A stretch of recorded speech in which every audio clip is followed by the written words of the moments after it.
قال رب إني دعوت قومي ليلا ونهارا فلم يزدهم دعائي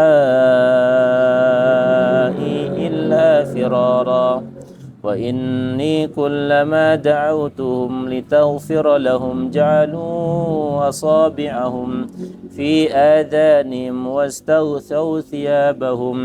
واستغشوا ثيابهم وأصروا واستكبروا استكبارا ثم إني دعوتهم جهارا ثم إني أعلنت لهم وأسررت لهم إسرارا فقلت استغفروا ربكم إنه كان غفارا. Baik.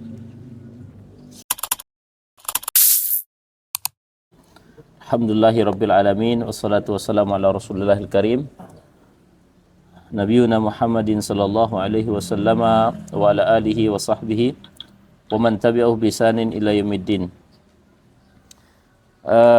Ikhwatal iman, rahimani rahimakumullah. Mari kita lanjutkan kajian kita di surah Nuh ya. Baik, kita baca dulu ayat 1 sampai 5 ya bareng-bareng ya. Ayat 1 sampai? Ya, sampai ayat 5. Udah waktu itu Pak ya? Ayat 1 sampai ayat 4 ya. Sekarang ayat 5 sampai ayat 10. A'udzubillahi minasyaitonirrajim. Bismillahirrahmanirrahim. Saya bacakan ya. قال رب إني دعوت قومي ليلا ونهارا فلم يزدهم دعائي إلا فرارا وإني كلما دعوتهم لتغفر لهم جعلوا أصابعهم في آذانهم واستغشوا ثيابهم وأصروا واستكبروا استكبارا ثم إني دعوتهم جهارا ثم إني أعلنت لهم وأسررت لهم إسرارا فقلت استغفروا ربكم إنه كان غفارا. Baik. Sedikit saya merefleksikan terkait dengan isi dan kandungan surah Nuh. Surah Nuh ini adalah surah yang terkategorikan sebagai Makkiyah. Makkiyah itu artinya surah yang turun di mana? Di Mekah. Ya. Salah satu daripada ciri-ciri surah Makkiyah itu adalah bercerita tentang kisah-kisah. Jadi kisah dalam Quran itu ada 3, kisah masa lalu, kisah pada saat turunnya Quran, dan kisah masa akan datang. Maka disebut dengan qasas, ya, qasasul Quran. Maka Imam Ibnu Katsir memiliki kitab Qasasul Anbiya fil Quran, kisah-kisah para nabi dan para rasul dalam Quran. Ya. Nah, surah Nuh ini adalah diambil dari nama seorang rasul pertama, ya. Rasul pertama disebut dengan Nabi Nuh alaihi salatu wassalam. Dan Nabi Nuh ini adalah nabi yang ketiga dari perjalanan nabi yang 25. Dan beliau termasuk rasul pertama diutus Allah karena salah satu alasannya itu adalah karena di zaman itu sudah ada orang-orang yang kemudian menjadikan orang-orang soleh, ya, rupa-rupa mereka kemudian digambar, kemudian dipahat, kemudian dijadikan patung, sehingga itu yang kemudian anak keturunannya kemudian menjadi penyembah berhala. Itu ya. Nah, nama-nama orang soleh di zaman itu Wadda, Suwa'a, Yaghutha, wa Ya'uqa, Nasra. Dan 4 orang itu adalah orang-orang yang kemudian dijadikan patungnya untuk kemudian diingat, ya, diingat oleh kaumnya Nabi Nuh alaihi salatu wasallam, sehingga kaumnya ini lambat laun kemudian menyembah ya menyembah patung, Pak. Maka disinilah kemudian ada syariat kemudian melarang ya patung. Termasuk nanti ada larangan terkaitan dengan gambar. Ya, walaupun nanti gambar ini dikhilaf para ulama, apakah yang dimaksud itu gambar yang utuh atau memang gambar yang tidak utuh, atau gambar yang menyawa atau gambar yang tidak bernyawa seperti itu. Nah, sehingga kalimat Nabi sallallahu alaihi wasallam mengatakan la yadkhulul malaikah au la tadkhulul malaikatu fihi fil baiti fihi suwar wal qalam. Ya. Malaikat itu enggak akan datang kepada rumah yang ada anjingnya, ya, anjing dan gambar. Nah, terkait dengan anjing ini, orang Islam itu boleh nggak memelihara anjing? Boleh nggak, Pak? Boleh, nah, kalau pertanyaannya boleh atau tidak, nanti bersama Ustadz Sukri. Namanya kolbus said. Ya, kolbus said itu boleh apabila kemudian hanya untuk memburu, Pak. Namanya kolbus said. Dan itu dipelajari di ilmu fikih itu. Dan adapun aswar, makna aswar itu gambar. Nah, gambar ini kemudian khilaf para ulama, apakah kemudian gambar yang bernyawa atau gambar yang tidak bernyawa, ya, atau gambar yang utuh atau tidak utuh. Kemudian apakah kemudian menggambar itu sama dengan memotret atau memotret sama dengan menggambar dan sejenisnya. Ala kulli hal, ya, latar belakang Nabi Nuh alaihi salatu wasallam itu diturunkan menjadi rasul pertama itu, Pak, karena ada orang-orang di masa itu, ya, bahkan masa sebelum Nabi Nuh itu adalah orang-orang soleh yang dijadikan wujud-wujud mereka tuh kemudian menjadi apa? Menjadi sesembahan orang-orang setelahnya. Namanya apa? Wadda, Suwa'a, wa Yaghutsa wa Ya'uqa wa Nasra. Nah, model perilaku orang-orang di masa lalu ternyata juga ya sampai hari ini kita temukan, sehingga banyak orang-orang yang sudah meninggal dunia itu sampai dibuatkan patungnya lah, dibuatkan apa, sehingga seolah-olah kemudian menjadi energi positif ketika melihat wajah orang-orang tersebut. Nah, lambat laun orang-orang ini kemudian disembah, Pak. Nah, itulah alasan kenapa kemudian Nabi Nuh itu kemudian dikirim ke bangsa kaum Nuh. Ya, kalau dulu bangsa Babilonia, Pak. Nuh itu jadi diturunkan di mana? Babilonia. Babel. Saya pernah ngisi pengajian di Babelan, Pak Ustadz. Itu ternyata Babelan itu diambil dari kata Babel. Mana itu? Babelan, Babel. Bekasi Utara. Oke, sedikit saya kasih gambaran terkait dengan keluarga Nabi Nuh alaihi salatu wasallam, Pak. Saya izin tuliskan ya, Pak. Oke. Nah, sekarang kita pelajari dulu siapa tokohnya. Nuh alaihi salatu wasallam. Nuh ini, ya, di dalam Quran itu ya digambarkan 1000 kurang 50, berarti berapa? 950 tahun. Itu dakwahnya saja. Sebagaimana kata Quran, inni da'autu qaumi lailan wa nahara falam yazidhum du'ai ila firara. Saking lamanya. Dalam Quran menyebutkan bi alfi sanatin ila khamsin. Bi alfi sanatin ila khamsin itu artinya 1000 kurang 50 berarti 550 tahun. Walaupun ini kemudian hanya baru dakwah saja. Berarti kalau sebelum diangkat menjadi nabi dan rasul, ada ulama yang menyebutkan 1450 tahun. Usianya. Ini usianya, tapi berdakwahnya 950 tahun. Ya, bi alfi sanatin ila khamsin. Ya. Kemudian Nuh ini memiliki istri, dalam Quran itu disebutkan imra'ah. Imra'ah. Apa kata imra'ah ini, Pak? Istri. Imra'atun. Nah, kalau kemudian disebutkan ya hanya inisialnya, itu maknanya ada orang-orang di masa akan datang akan sama sifatnya. Tapi kalau kemudian detail namanya disebutkan, tempatnya disebutkan, ya bahkan karakternya disebutkan, berarti orang itu hanya pada saat itu saja. Contoh misalnya Maryam, ya, Maryam tidak pernah disentuh laki-laki, tidak pernah berinteraksi dengan laki-laki seluar keluarganya, kemudian punya anak, melahirkan, punya anak, dan tidak akan ada masa datang tidak ada wanita seperti Maryam. Karena detail disebutkan. Tapi kalau inisialnya Imro'ah itu artinya wanita, ya, atau istrinya Nuh, berarti ada karakter yang sama dengan orang ini. Nah, pertanyaannya, siapa namanya?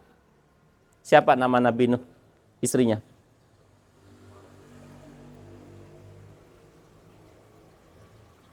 Siapa Pak namanya? Namanya Waliqah, ya. Waliqah, ya. Namanya apa? Waliqah. Ya. Waliqah ini kata para ulama tafsir, ya, itulah istri Nabi Nuh yang akan melahirkan empat anak. Anak diantaranya adalah Kan'an. Kan'an ini ternyata lebih dekat dengan Waliqah. Sehingga, nah, Kan'an ini kemudian banyak terpengaruhi akhlaknya oleh siapa? Oleh ibunya Waliqah. Karena disebutkan dalam Quran Waliqah itu atau Imro'ah Nuh itu disebutkan tidak beriman. Mana ayatnya? Surah At-Tahrim. Daraballahu mathalan lil ladzina kafaru imra'ata Nuhin wa imra'ata Lut kanatah tahta 'abdaini min ibadina shalihain fa khanatahuma falam yudkhilin nar madakhilin. Ya. Nah, ayat itu ya bercerita tentang istrinya Nabi Nuh yang disebut dengan Waliqah, ya. Itu tidak beriman kepada siapa? Nabi Nuh, padahal suaminya Nabi. Suaminya siapa? Nabi. Namanya Waliqah, dan istrinya Nabi Lut nanti namanya Walihah. Siapa namanya? Walihah. Nah, kata Imro'ah di sini maknanya adalah istri. Nah, Waliqah ini banyak kemudian mempengaruhi anaknya Kan'an, sehingga ini yang tidak beriman. Yang kedua itu adanya Sam. Kita sudah pernah singgung ini, bangsa Semitik nanti. Kemudian Yafis.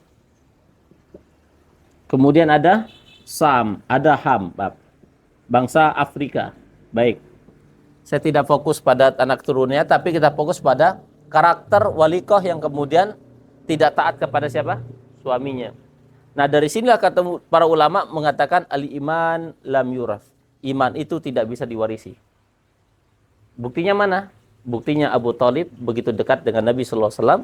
Ya, ketika kemudian menjelang sakaratul mautnya, Nabi sallallahu alaihi wasallam mengatakan, "Wahai pamanku, kul kalimat la ilaha illallah, nanti aku akan bersaksi di hadapan Allah Subhanahu wa taala."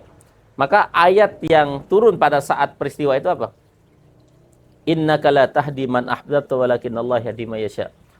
Wahai Nabi Muhammad, kata Allah, engkau tidak pernah mampu memberikan satu hidayah kepada orang, tetapi prerogatif hidayah itu hanya milik Allah. Ini menunjukkan ikhwatul iman bahwa iman itu sesuatu yang kemudian tidak bisa diwarisi dari keturunan. Dia dari Allah Subhanahu wa taala. Baik, itu Nabi Nuh alaihi salatu wasalam. Nah, mari kita lihat Nabi Nuh ini diturunkan di Babilonia. Babilonia itu di mana, Pak? Di Babilonia itu di mana? Di Irak. Ya. Irak, Babilonia. Ya. Nah, dulu di zaman Nabi Nuh itu ada orang-orang soleh. Itu ada 4 orang, ada 5 orang. Namanya Wadda. Siapa? Wadda. Suwa. Yaguth. Bukan Yakul, Yaguth.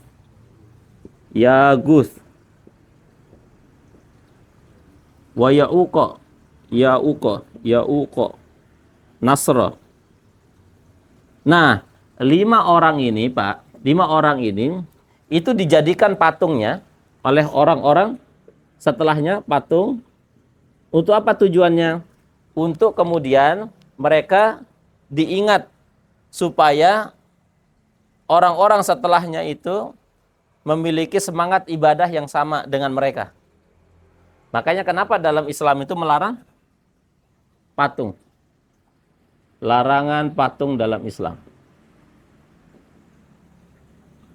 Ya. Dan termasuk nanti dari perilaku inilah kemudian nanti muncul Azar dari keturunannya Sam itu kemudian ya memahat patung, ya kemudian patungnya kemudian dijadikan sebagai sesembahan di zaman Namrud seperti itu. Baik. Gambaran Quran Nabi Nuh ini Bapak Ibu ya. Ini gambaran Nabi Nuh ini berdakwah itu inni da'utu qaumi lailan wa nahara. Itu siang malam, Pak. Falam yazidhum du'ai ila firara. Yang beriman itu hanya segelintir saja. Bayangkan yang beriman itu hanya 83 orang. 83 orang ini dalam riwayat ketika diselamatkan dari apa? Dari banjir. Ya, disebut dengan tufan. Apa? Tufan. Tufan itu artinya gelombang besar. Makanya ada sebut dengan Tufanul Aqsa kemarin itu. Apa? Gelombang Aqsa yang di Palestina itu. Nah, 83. Nah, sedang keberdakwahnya 950 tahun. Kebayang nggak Pak? Kalau seandainya 950 tahun bagi 83 itu nyaris 13. Berarti artinya per 13 tahun Nabi Nuh itu dapat satu pengikut. Satu pengikut. Bayangin tuh. Luar biasa tuh. Makanya Quran ini menyebutkan inni da'utu qaumi lailan wa nahara falam yazidhum du'ai ila firara. Yang beriman hanya firar. Firar itu artinya beberapa segelintir saja. Ya. Wa inni kullama da'autuhum litaghfira lahum ja'alu asabi'ahum fi adhanihim. Setiap aku berdakwah kata Nabi Nuh, ya, mereka melihatku kata Nabi Nuh dan saya mendoakan atas kebaikan mereka untuk diampuni dosa-dosa mereka, ja'alu asabi'ahum. Mereka jadikan ini apa namanya ini Pak? Jari jemari mereka kemudian ditaruh di telinga mereka. Ja'alu asabi'ahum fi adhanihim wastaghshaw thiyabahum. Dan mereka jadikan apa? Pakaian-pakaian mereka untuk menutupi wajah mereka. Ini menunjukkan berapa karakter buruk ya. Karakter siapa? Karakter kaum Nabi Nuh. Karakternya ya. Kaum Nabi Nuh itu apa tadi?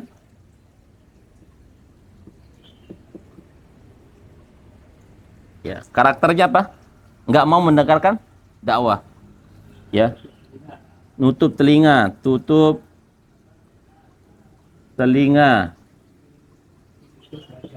Ya. Menutup wajah. Tutup wajah dengan pakaian. Coba bayangin Pak. Ada orang berdakwah, dia pakai ini. Headset gitu ya. Supaya nggak dengar Pak. Ada orang berdakwah, sengaja dia pakai kacamata hitam. Nah itu mananya itu Pak. Kalau sekarang kan begitu mananya tuh. Ini karakter kaum Nabi Nuh. Jangan-jangan orang model seperti itu, jangan-jangan dia keturunannya Pak, masih titisannya. Nah, padahal Nabi Nuh mengatakan, wa inni kullama da'autuhum litaghfira lahum. Setiap aku berdakwah untuk apa? Untuk mendakwakan mereka supaya Allah Subhanahu wa taala ampuni dosa-dosa mereka. Ja'alu asabi'ahum fi adhanihim. Mereka jadikan tangan-tangan mereka atau jari-jari mereka ditaruh di telinga mereka. Wastaghshaw thiyabahum wa asaru wastakbaru istikbara. Dan karakter yang tiga itu apa Pak? Sombong. Sombong. Nah, makanya di sini muncul kaidah. Ya. Yang dimaksud dengan sombong itu apa? Dua karakternya, Pak. Nah, ini. Yang dimaksud dengan sombong itu dua karakter. Yang satu, menolak kebenaran. Menolak kebenaran. Itu pertama. Yang dimaksud dengan sombong itu, Pak. Yang kedua apa? Melecehkan manusia. Nah, makanya ya kaidah kita menyebutkan ya al-kibru batarul haqq wa ghamtun nas. Ya. Al-kibru batarul haqq. Sombong itu adalah ya batarul haqq, menolak kebenaran, wa ghamtun nas, dan melecehkan manusia. Nah, apa yang dilakukan oleh kaum Nabi Nuh itu betul-betul terjadi. Ya kan? melecehkan ya Nabi Nuh alaihissalatu wassalam, kemudian menolak kebenaran. Nah, itu karakter yang dimiliki oleh kaum Nabi Nuh alaihissalatu wassalam ini. Baik, berikutnya ya. Kita lihat ayat berikutnya. Tsumma inni da'autuhum jihara. Ya. Tsumma inni alantu lahum asrartu lahum israra. Faqultu astaghfiru rabbakum innahu kana ghaffara. Padahal kalau seandainya mereka kemudian beriman, mereka taubat, ya, Allah akan ampuni seluruh dosa-dosanya. Nah, ayat ini kemudian menjadi penting, Pak. Ya, ini keutamaan istighfar. Ayat 10 ini memberikan ya pengertian kepada kita tentang makna istighfar. Nah, ada seorang ulama bernama Hasan Al-Basri. Siapa namanya? Hasan Al-Basri. Pernah kemudian didatangi oleh 3 orang. Orang pertama datang kepada Hasan Al-Basri mengatakan, "Wahai Imam, saya sudah lama menikah tapi belum punya anak. Maka apa amalannya?" Kata Imam Hasan Al-Basri, istighfar yang banyak. Datang orang, ya sudah lama kemudian ya belum turun hujan di kampungnya. Kira-kira apa amalannya, wahai Imam? Perbanyak istighfar. Maka orang ketiga datang kepada Imam Hasan Al-Basri mengatakan, "Wahai Imam, kami ini ya sudah lama kemudian bekerja keras, berangkat pagi pulang malam terus, tetapi belum punya rezeki yang mencukupi." Maka kata Imam Hasan Al-Basri, istighfar. Maka murid-muridnya Imam Hasan Al-Basri mengatakan, "Wahai Imam, ada 3 orang datang kepada Anda dengan permasalahan yang berbeda, tetapi kenapa jawabannya satu?" Maka Imam Hasan Al-Basri mengatakan, "Alam tasma' min qauli ta'ala." Apakah kalian tidak pernah mendengarkan ayat Allah Subhanahu wa taala yang menyebutkan faqultu astaghfiru rabbakum innahu kana ghaffara. Ya, minta ampunlah kepada Allah Subhanahu wa taala, sesungguhnya engkau akan mendapatkan Allah dalam Maha Pengampun. Kemudian buah daripada istighfar itu, Bapak Ibu, ya, yursilis samaa'a 'alaikum midrara. Allah akan turunkan hujan, yang dengan hujan itu Allah akan turunkan rezeki midrara, seperti ya hujan yang kemudian silih berganti. Artinya orang yang kemudian terus mendawamkan istighfar itu, maka Allah akan turunkan rezekinya seperti rintikan hujan. Artinya rintikan hujan itu menunjukkan bahwa banyak seperti itu. Wa yumditkum bi amwal, yang dengannya itu nanti akan yang akan melipat gandakan amwal, harta, wabanin, dan anak-anak keturunan. Makanya nih orang yang belum punya anak, ya sunnahnya memang ya sekali mandi air hujan, ya. Iya, sekali-kali mandi itu bagian daripada romantisme dalam berumah tangga.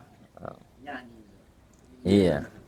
Wa yaj'al lakum jannat wa yaj'al lakum anhara, dan Allah akan jadikan ya jannat, yaitu surga-surga yang dengannya nanti sungai-sungai mengalir.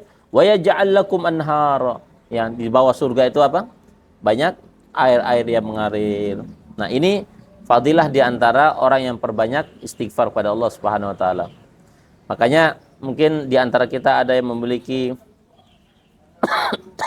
kesusahan ekonomi, kesempitan harta, apalagi susah hidup, ya, dan sebagainya, ya. Quran sudah memberikan solusinya, ya. Perbanyak istighfar, ya. Dan konsep dalam agama kita ini tidak ada orang yang kemudian perbanyak istighfar kecuali Allah akan turunkan 3. Pertama diperbanyak anak, ya, diperluas rezekinya. Kemudian Allah akan jadikan ya nanti dalam surga itu sungai-sungai yang mengalir di dalamnya, ya. Nah, dari sinilah kemudian Bapak-bapak, ya, kita mengerti bahwa Allah itu Maha Pengampun. Makanya kalimat ya pengampun itu sangat banyak dalam Quran, ya. Sangat banyak dalam Quran. Kemarin saya menguji seorang mahasiswi. Saya menguji tesisnya. Judulnya judulnya Love Language Allah dalam Quran. Dalam ini Pak Iwan. Love language Allah dalam Quran. Ya, bahasa cinta Allah dalam Quran. Dan bahasa cinta dalam Quran itu ternyata banyak, Pak. Padanan kata cinta itu banyak. Ya, Rahim.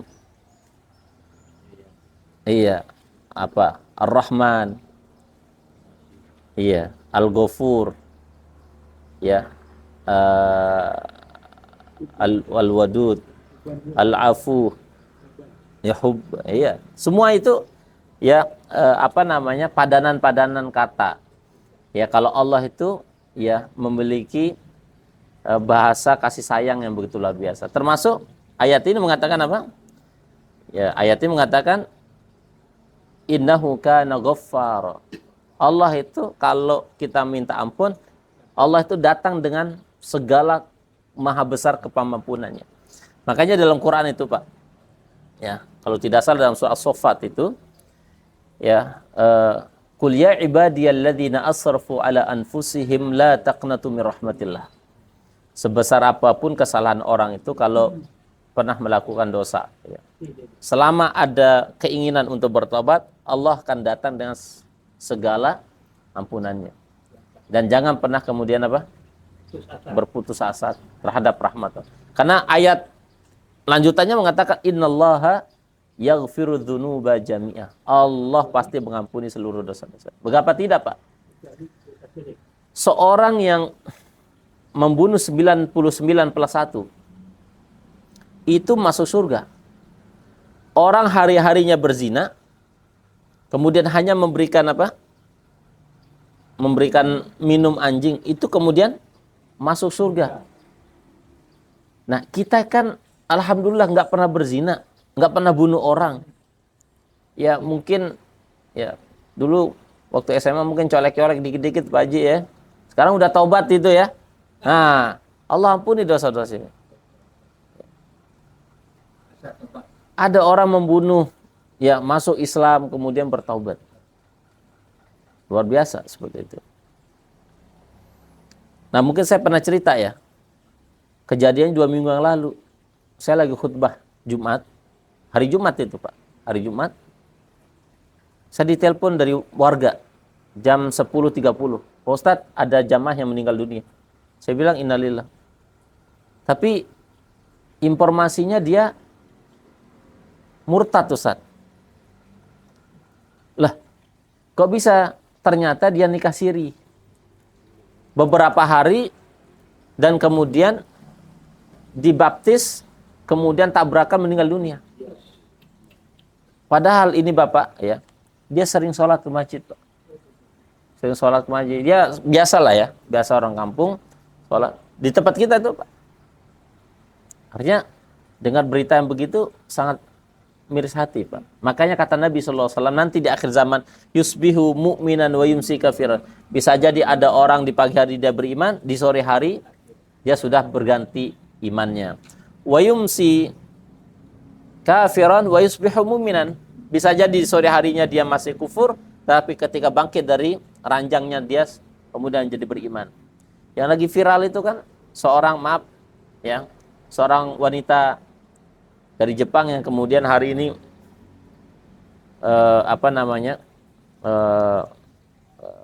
masuk Islam, ya,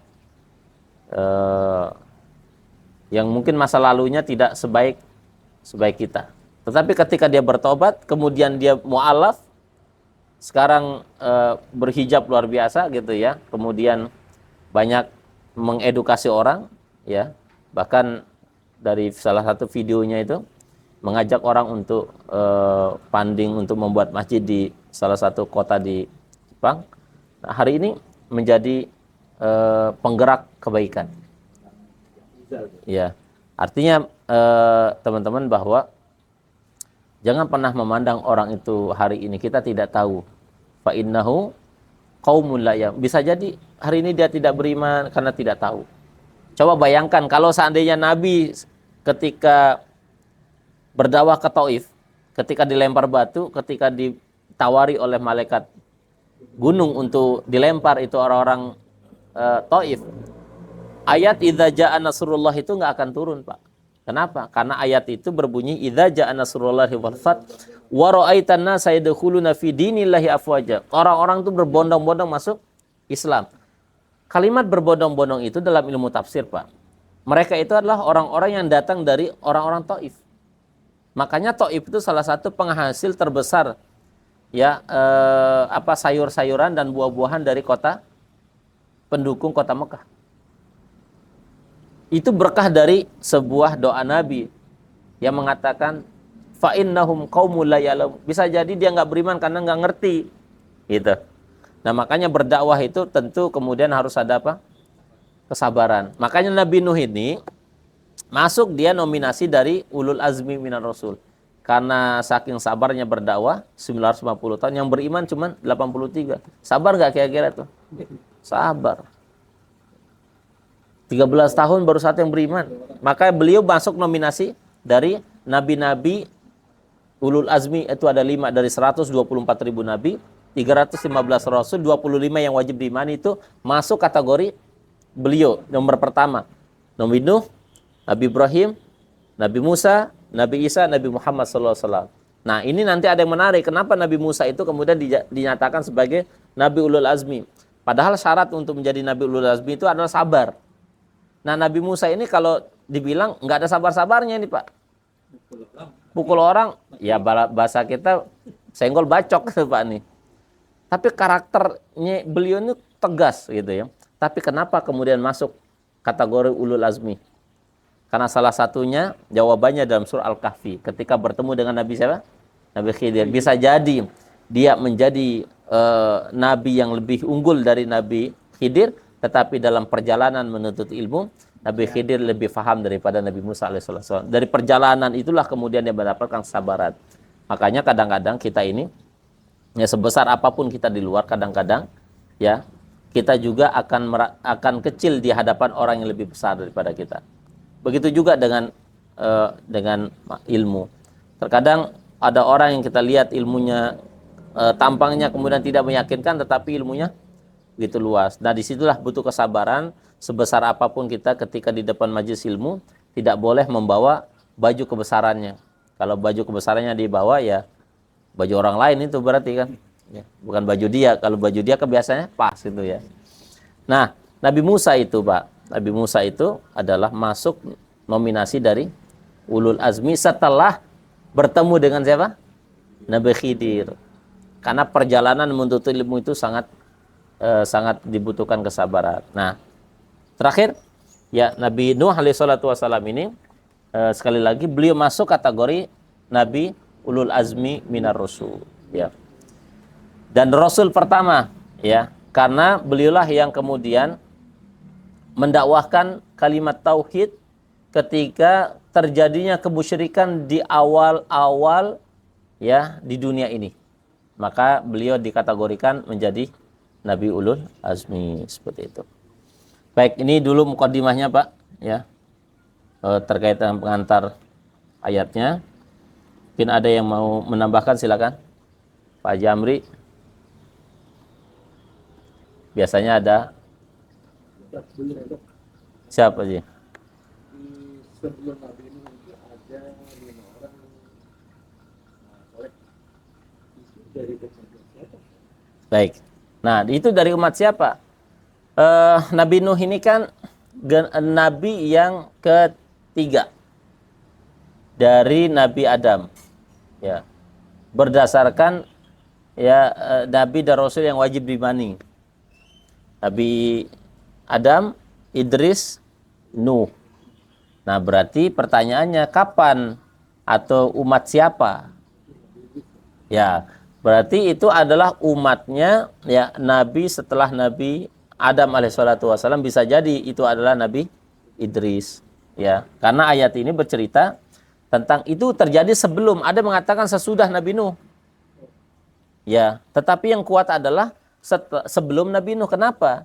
Karena Nabi Nuh justru diutus untuk kemudian mendakwahkan orang-orang yang menyembah orang-orang soleh tadi. Itu berarti kejadiannya sebelum.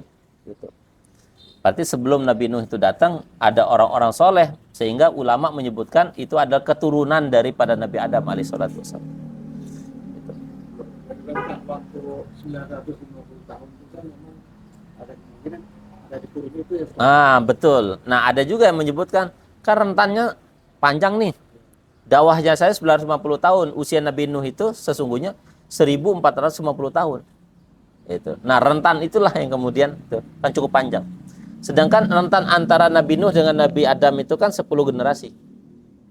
Kalau satu generasi itu taruhlah 1000, berarti 10.000. Kalau satu generasi itu 100, berarti 1000 seperti itu. Dari 950 itu ada berapa nabi yang bareng-bareng sama kita? Nabi. Nah, di situ hanya yang disebutkan hanya Nabi Nuh alaihissalatu wassalam. Karena begini, berapa jumlah Nabi Rasul itu kan banyak, 124.000. Tapi yang wajib diimani itu hanya 25.